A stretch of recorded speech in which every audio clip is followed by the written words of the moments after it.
Finally हम गोवा जा रहे थे। बहुत सालों बाद ये मोस्ट अवेटिंग ट्रिप एग्जीक्यूट होने जा रही थी। इसलिए हम सब यानी कि मैं, अक्षय और विनायक बहुत खुश थे। गोवा एक्सप्रेस का रिजर्वेशन कंफर्म करके बैग्स पैक करके हम गोवा जाने को निकल पड़े। वहाँ गोवा में भी हमें हमारे दो दोस्त ज्वाइन करने वाले थे, तुकाराम और अक्षय। ट्रेन रात में लगभग 10:30 बजे थी। हम सारी पैकिंग्स करके सांगली स्टेशन पहुंच गए।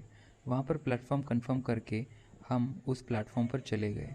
ट्रेन उस दिन टाइम पे थी, तो ज़्यादा वेट नहीं करना पड़ा। ट्रेन आते ही ट्रेन ट्रेन आते ही तुरंत हमने हमारा सीट नंबर और कंपार्टमेंट चेक करके ट्रेन में चढ़ गए।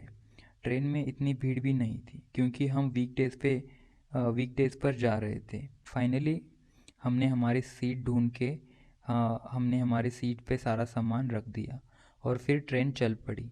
ट्रेन का जो रास्ता था वो बहुत सारे घने जंगल स्थित एरिया से जाता था, तो ट्रेन कई बार स्लो भी की जा रही थी।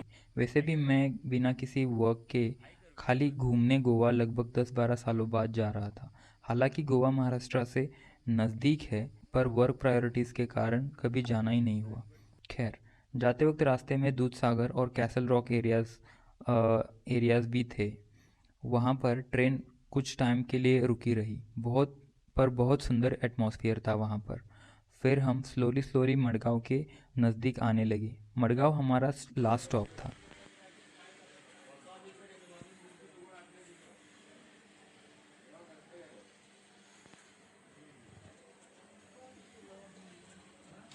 वहाँ पर हम उतरने वाले थे और फिर मॉर्निंग हो गई और हम दी मडगांव स्टेशन पर पहुँच गए। उतरते वक्त सारा सामान कैरी करके हम स्टेशन के एग्ज़िट वे की तरफ चलने लगे। मडगांव स्टेशन से 5 मिनट की दूरी पर प्राइवेट बस फैसिलिटी अवेलेबल थी, जो हमें हमारे फ्रेंड तुकाराम ने ऑलरेडी बताई थी।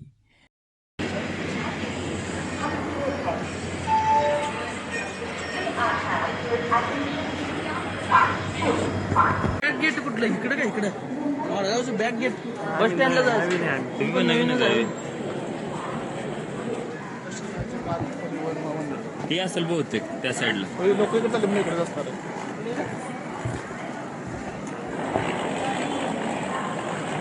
तो उस प्राइवेट बस में मैं और विनायक चढ़ गए और तो वहाँ से हमें जाना था तुकाराम के रूम पे। तो उस प्राइवेट बस में मैं और विनायक चढ़ गए और वहाँ से हम जाने वाले थे तुकाराम के रूम की तरफ। तो वो जो स्टॉप था वहाँ पे हम उतर के तुकाराम वहाँ से हमको पिकअप करके उसके रूम पे ले जाने वाला था।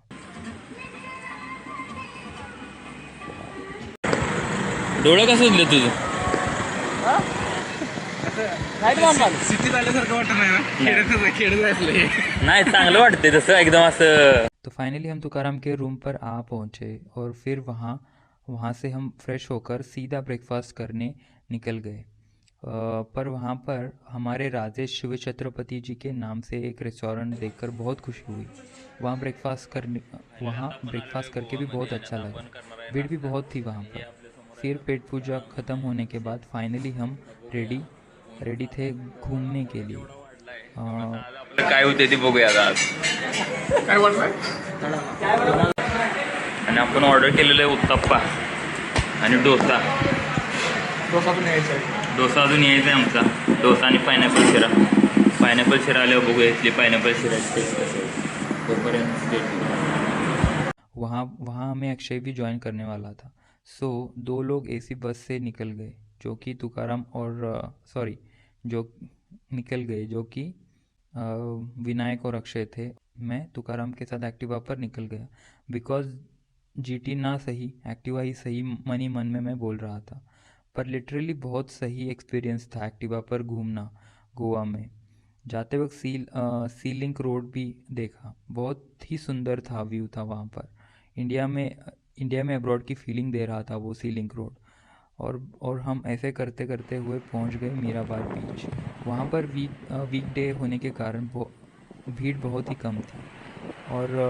पर एक बात थी, बहुत धूप लग रही थी वहाँ पर।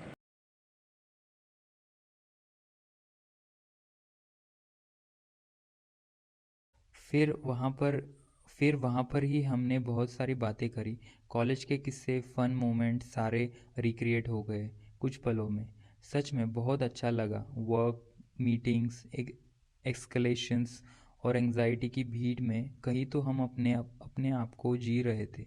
आगे का प्लान हमारा सॉर्टेड था क्योंकि उसके बाद हम 5 लोग होने वाले थे टोटल। तो 4 व्हीलर इनोवा का इंतज़ाम भाई लोग ने किया था, वो भी गोवा में। एनीवेज, गोवा डायरीज़ के पार्ट 1 में मैं यहाँ पर अभी रुक रहा हूँ।